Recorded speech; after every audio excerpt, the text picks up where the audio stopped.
In today's video, I'm going to help you improve your tired, worn out, or just plain ugly lawn with as little work as possible through a process called overseeding. Now I'm going to show you how to overseed your lawn in the springtime. And this is the way that most professionals overseed lawns today because they get a good result and it takes them the least amount of time. But I'm going to adapt it so that you can do it yourself at home, getting the same great results and ultimately give you a better lawn. Overseeding your lawn is a real professional secret to having it look great, and the reason it works is because your lawn is not one plant, it's a mini forest comprised of millions of individual grass plants. And just like a real forest, some trees die, they get diseased or damaged, and on your lawn that results in things like bare spots, yellow grass, and other problems. So when you overseed, you're introducing new plants throughout your existing lawn. You can do this job yourself just like a professional would because they've learned how to save time. They combine the process of core aeration or lawn aeration with overseeding. Now, if you're not familiar with aeration, you really should be because aerating your lawn is an excellent thing. Essentially, you're poking holes in your lawn, but it's for a good reason. These holes are going to allow things like water, air, and nutrients to get deeper into the roots. And the holes are only temporary. They will close up in just a few weeks, but while they're open, they really help also loosen up the dirt. The real magic begins when you're finished aerating because you're going to go back to your lawn using a regular garden spreader, but this time you're going to load it with grass seed. And when you spread that grass seed across your lawn, many of those seeds will go right into the holes that you just made with that aerator. And doing it this way can be done at lightning speed and you can still get great results. And the reason is those little holes act like planters for the grass, but they also protect the seed because things like birds cannot get their beaks down deep enough in the holes to eat it. This is a real problem for people who have huge bird populations and end up trying to seed their lawn and the birds just see it like a smorgasbord. So this is a great advantage that overseeding your lawn after you aerate can really provide.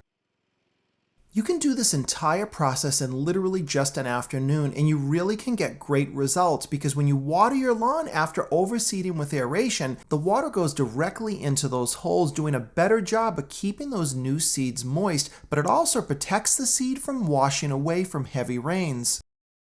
Now, in my other videos, I've told you that seeding in the fall is best, and that is true because the fall is going to usually offer lower temperatures and more rainfall. But you can overseed in the spring as long as you keep an eye on the temperatures because if they skyrocket, you want to be ready to make sure you're applying enough water to keep the seed moist so that it can grow and germinate. The other consideration is around weeds because weeds like the spring better than they like the fall, but it doesn't mean you can't overseed in the spring. You totally can. You've just got to overseed your lawn and then keep an eye on the weeds. In many cases, you may not have a lot of weeds at all, but if you get a huge amount of weeds popping up in those spots, you can go ahead and treat them with a post-emergent weed control. That just means that you're going to spray the weeds after you see them.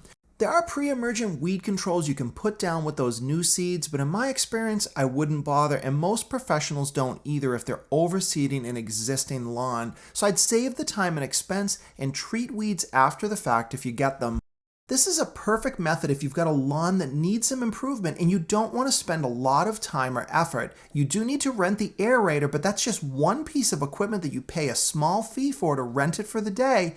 Now you might be thinking, what about those seeds that didn't fall into the holes? And did you just throw your money away because they're never going to grow at all? Well, the good news is that many of those seeds will grow on their own, and most professionals are going to just do the method the way I showed you and get great results.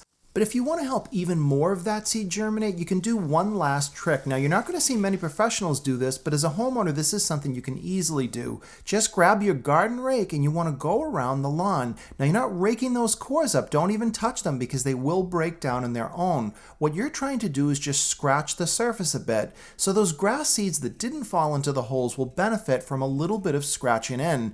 Once you rake a bit, those seeds will touch the soil even more and you'll get a better germination rate. Now personally, I don't rake the lawn afterwards. I just allow the overseeding in the aeration holes to do its job.